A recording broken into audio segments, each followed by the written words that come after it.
Hi there, and welcome to the StacyM Show. I am Stacy Munzenberger, and the hot topic is dealing with a narcissist, or I also refer to them as a toxic person. The word narcissist can be overused, and it's actually something that's diagnosable by a doctor. But the chances of a narcissist being diagnosed by a doctor are probably very slim because they probably don't think that they have it. So I'm using the word narcissist/toxic. I also have to apologize. I started to film this and my next door neighbor decided to mow his lawn. So if you can hear a lawnmower in the background, I do apologize. Now, when I did last week's podcast, it was a few different points in the one podcast. And looking back on that, it is probably difficult to try and implement something when I'm suggesting a few different things, even if it's like 3 points, like I think last week's was.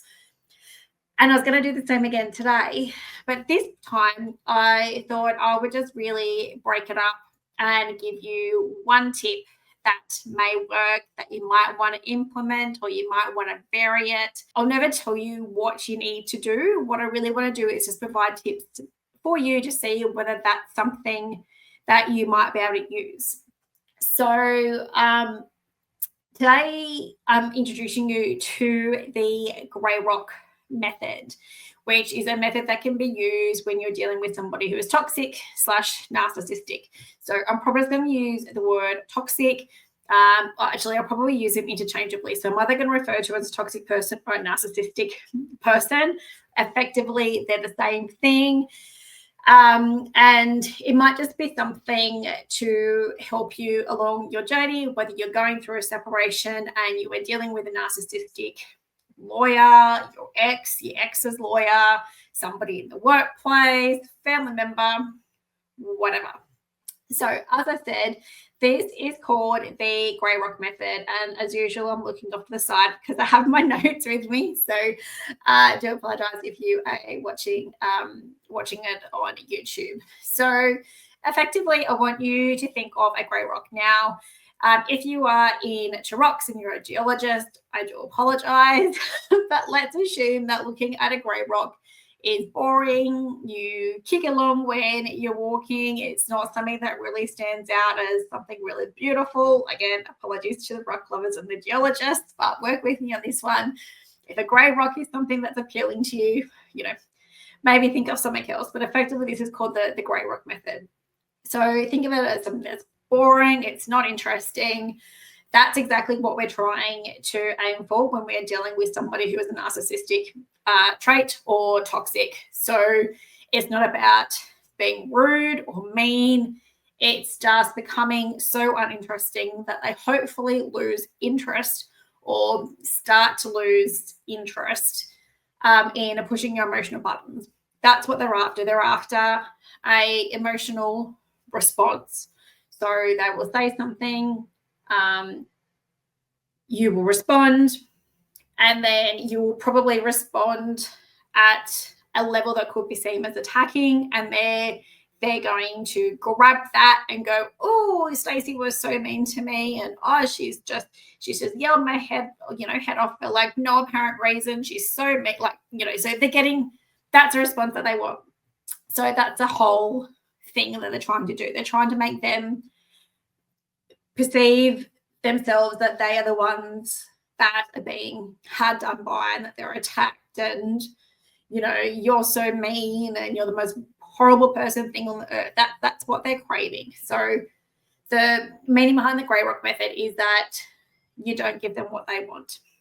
So you don't give them the emotional reactions that they're seeking, because they want drama and they want attention. And if you fire back with that drama and attention, that's exactly what they're going to want.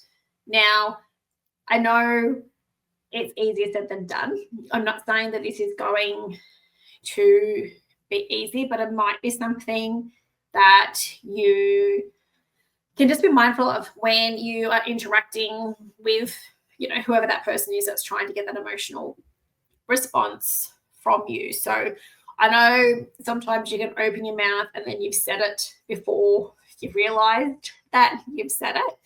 And, that happens. I'm a lot better than what I was, but sometimes, depending on what's happening, who it is, how much, you've paid me off, sometimes I could also fight back myself. So I myself am not perfect. But essentially, you just want to cut off that emotional supply. Now, it might not stop completely, but it might, or if it does, that's even better. But they might reduce the amount of times that they do it because they're not getting that reaction that they're wanting. So depending on what the situation is, they might go and find somebody else to give them that reaction that they're after. They, might come at you less, perhaps. So as I said, it's just something that you might better try to use. I'm not saying it's going to work. I'm not saying it's not going to work, but it's just a suggestion. So some ways that you can incorporate it. So here are some examples that I put together just to give you a bit of idea of how to use it. Now, the responses are pretty blunt. Like they're very short and sweet, and you'll see the examples when I go through them. But think of this as your emotional force field. If I was into sci-fi, I'm sure there's probably something sci-fi I can, mention about this, like some shield thing that you're putting up in front of you. The more you use it, the more you're going to get better at it. So just, if you are going to try this or you have tried this, I would love to hear your feedback just to see whether it's worked, whether it's not worked, whether it's, the amount of, toxicity that is aimed at you is reduced, whether you have other suggestions. What I'd be really interested, just in particular in the Grey Rock method, because in the coming weeks, I will obviously add some more tools to the tool belt. But so let's say they're trying to create drama and they're coming at you and they're saying, I can't believe you bought our daughter an iPhone. You're trying to buy her love. Or I can't believe you brought a computer. Whatever it might be, insert thing here. So your response possibly could have been, how dare you? I'm trying to keep her safe and in touch with friends, blah, blah, blah, blah, blah, Insert your old response here.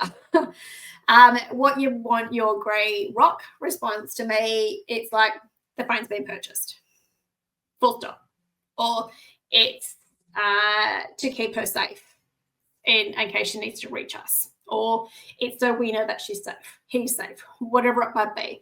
Something that is just really, really blunt, that is just not going to give them that emotional response that they're seeking. So that's one example.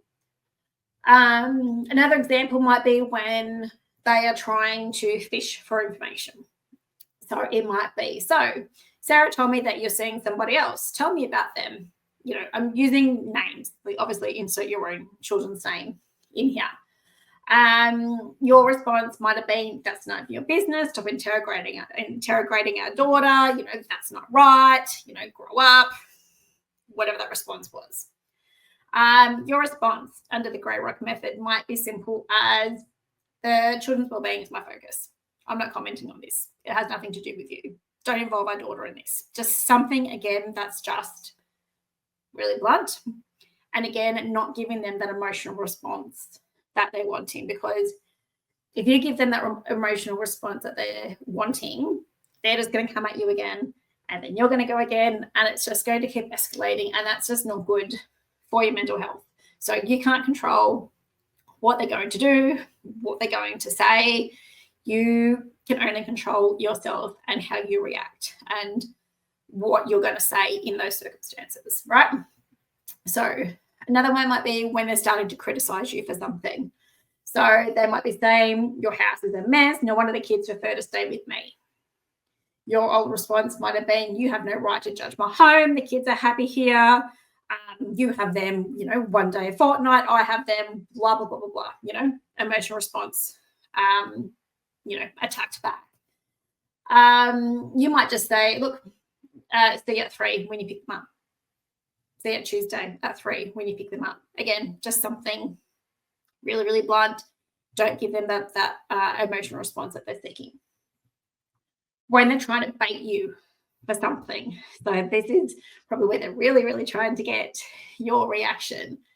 So they might say, look, it must be really nice going on holidays while I'm really working hard to pay child support for you. Your response to that might be, I'll work really hard too. That money's for the children. It's not for me. Whatever. Your response might be just simply, okay, received. No worries. That's it. So again, it's just not giving them that emotional fight that they are wanting, because if you give them that, they will use that against you and play the victim. That's what they do. So, and again, don't be surprised if, and I've said this before in, on socials and on podcasts and stuff, but don't be surprised if you are going through a separation that you lose friends in this, and possibly even families, because that narcissistic person has probably brainwashed the people around you, especially if you had mutual friends. And you know what, if they believe that, if they want to listen to just one side of the story, always say that there's three sides of a story. Sometimes there's more, but usually if there's two people, there's possibly three sides to a story. You know what, let them go.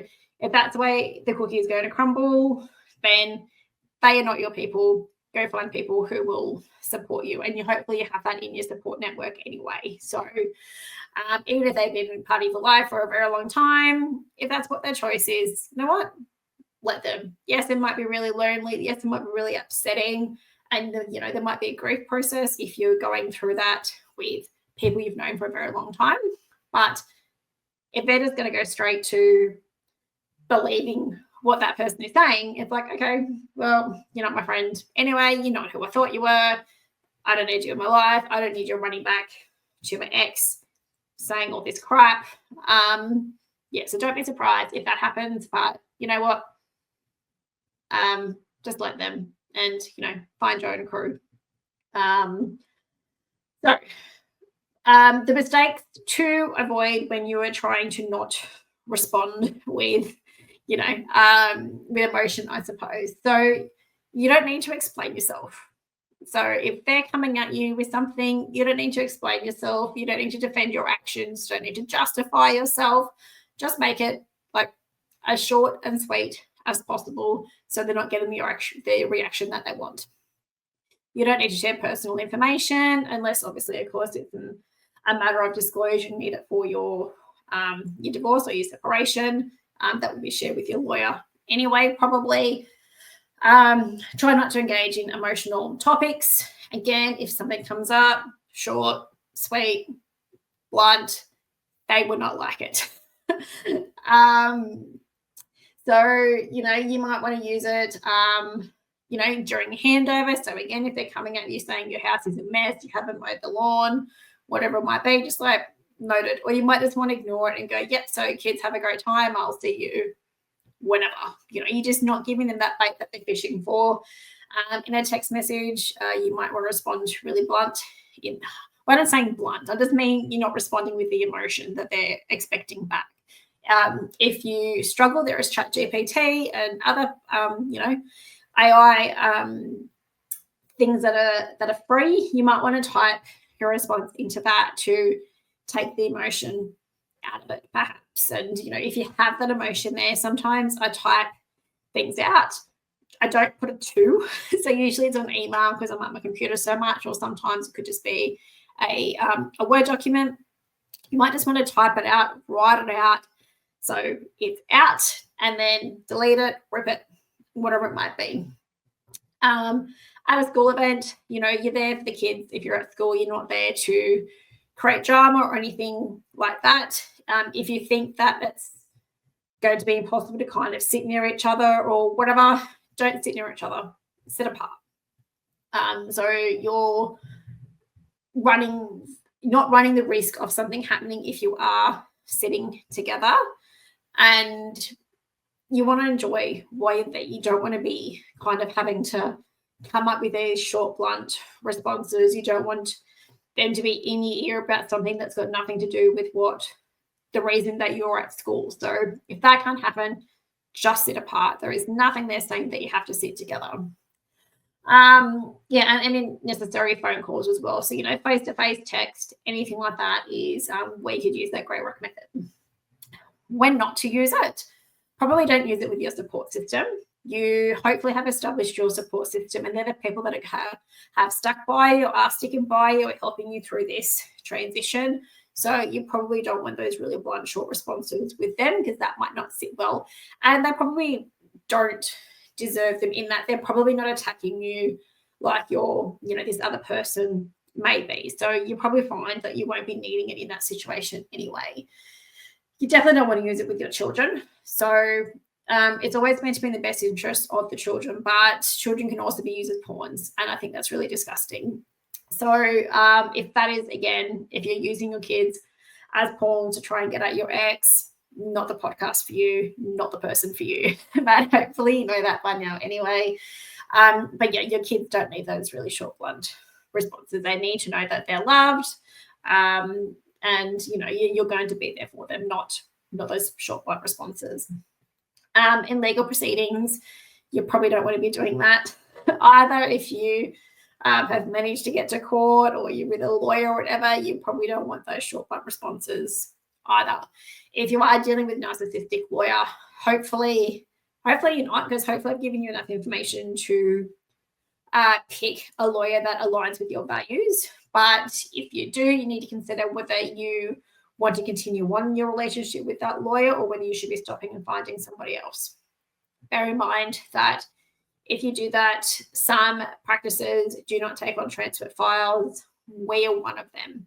So if you start with another lawyer and then you end up not wanting to proceed with them because you've had a falling out or something, it is our policy that we don't take any transferred files. And that's actually like really drummed into myself when I attend our law cover CLEs. It's like, basically, don't do it. So you need to bear in mind that if you do decide to change lawyers, that you might struggle because other lawyers have that same policy as well.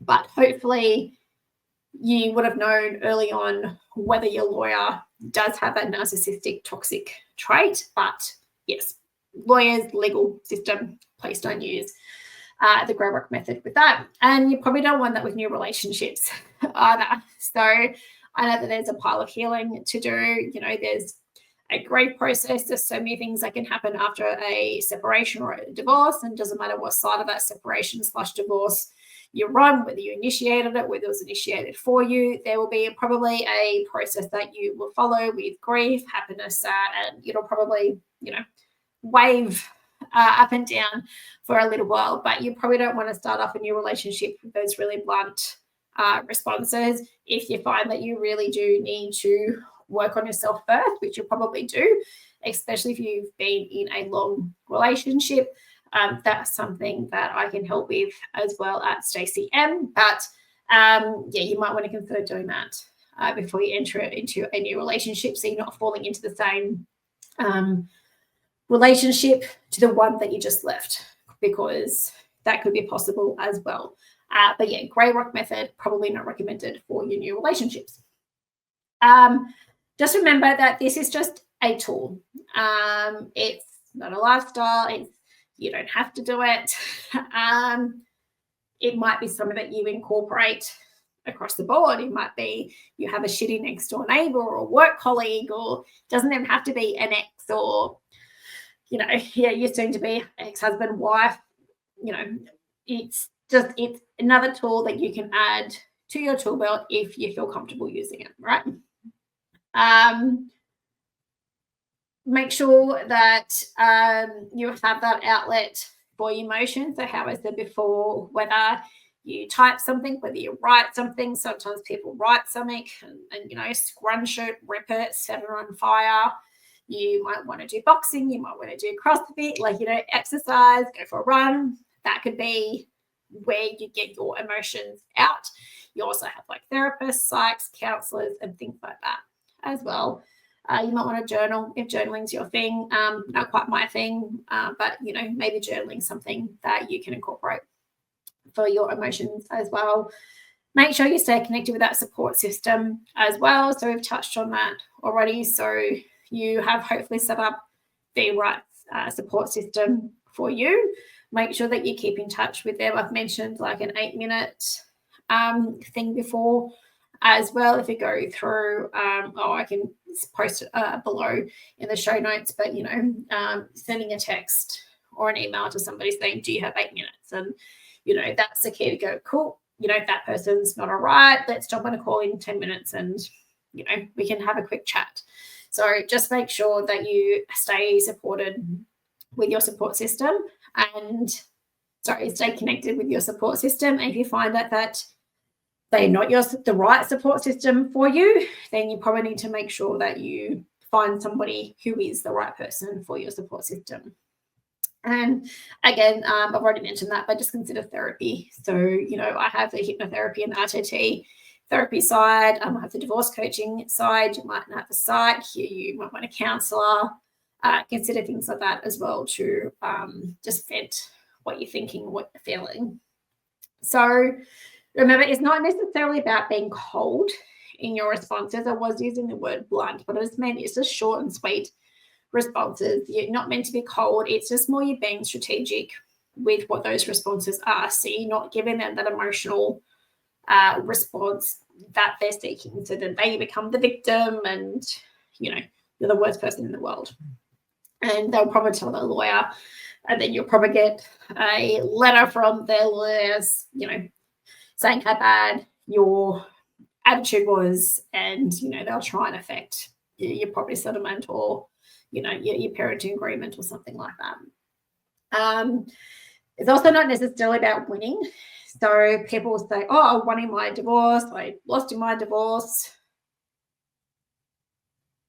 Interpret that however you want to, whether you've considered yourself that you've won or not. I don't think looking at it from that perspective is probably the healthiest.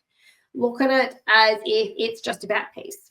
If I can provide a 3-word response as opposed to a 2-sentence response where I'm just firing off with emotion, I say don't react with emotion. That's incredibly hard to do. I'm much better. I know I can be better, but I know that it's something I have really worked on, especially, how I've kind of changed the past few years as to how I practice law. I've never been that yuck kind of litigious lawyer, but I know in my time I've definitely fired off some responses because, I'm dealing with somebody on the other side who's a horrible person. And now if that happens, I ignore what's in that letter because it's not going to move the needle and it's not going to result in a settlement, and it's just trying to get a reaction. Or if it's really affecting my client from like a mental health perspective, I'll be like, hey, this is it. You have no evidence for this. I'm not responding. Just depends on what it is. So, but I'm definitely much more about bringing peace because I don't want to be checking my emails or checking my phone and cringing because I'm waiting for that expected response because I fired off a response that might have felt good at the time, but I know when that response comes in, I'm going to be like, ugh, I'm not going to be really wanting to read that, and then it will just keep on flowing. Like the shots will just keep getting fired. So just remember, it's not about winning, it's more about peace. Practice makes perfect. So just start small. As I said, I am a lot better than what it was. I need to be better. I think I've actually probably started swearing more than what I had before because I'm not responding in an email. But if I see something, there could be curse words come out of my mouth. So I'm not saying that's right either. But just, practice makes perfect. Start small. This might not be something you're comfortable with, whether that's because you're never going to use it. That's completely fine. This is just one thing, or whether it's going to take you time, whatever it might be. Just remember to start small though. I don't feel bad if you have fired off with emotion because, sometimes that just happens. And just remember, you've got this. I will provide as many things as I possibly can. It's a whole reason of starting the podcast. It was obviously when we have our clients, it's one-on-one. When I have our email, our socials, our podcast, I can reach more of you, obviously, with that. So this one isn't suitable for you. I will just keep finding more solutions and keep doing podcasts on this to add to your tool belt. So I'm happy I did break that down just into the Grey Rock method today, because we've nearly hit 30 minutes. So I'm quite happy that I did take that approach with it. But yeah, just remember, look, it's, a separation or a divorce is probably not going to be all unicorns and rainbows. With a narcissistic person or a toxic trait person, it's probably not going to be pleasant either. Just remember, you can't control them. The only thing that you can control is you and your response to that. And it's finding that peace. It's not cringing at the email when your ex comes up. It's not cringing at the text when that text message comes up. It is just about peace. And be easy on yourself if you do respond with emotion. Like, you're human. It's okay. Permission granted. If that's what you need, it's not going to be perfect all the time. But so hopefully that helps. The narcissistic topics are what everybody keeps asking for. So I probably will be doing some more podcasts in the next couple of weeks in relation to just more tools that you can add to your toolbox when you are dealing with a narcissistic/toxic person. But hopefully the Grey Rock method is something that you might be able to incorporate in your dealings with a narcissist or a toxic person. So it doesn't necessarily have to be in relation to a divorce or a separation. It could be your neighbor, a work colleague, a boss. It can be all used all round.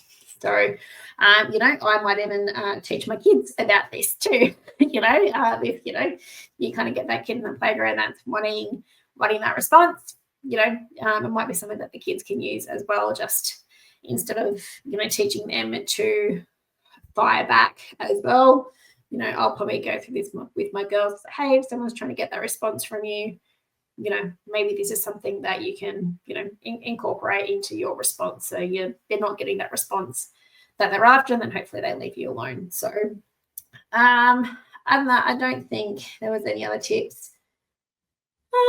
No, I think that's pretty well it. So hopefully the Grey Rock method is something new for you, and something that, you hopefully might be able to try in the future. And stay tuned. I will be adding some more tools to your tool belt over the next few weeks and probably months and years. So have a great day or night whenever you are listening to this. Thank you for tuning in again. Just remember to forward this on to anyone who you think might benefit from that, whether they are dealing with that narcissistic/toxic person. That would be great. Otherwise, I will catch you next episode. So stay safe, and I will catch you guys then. See you.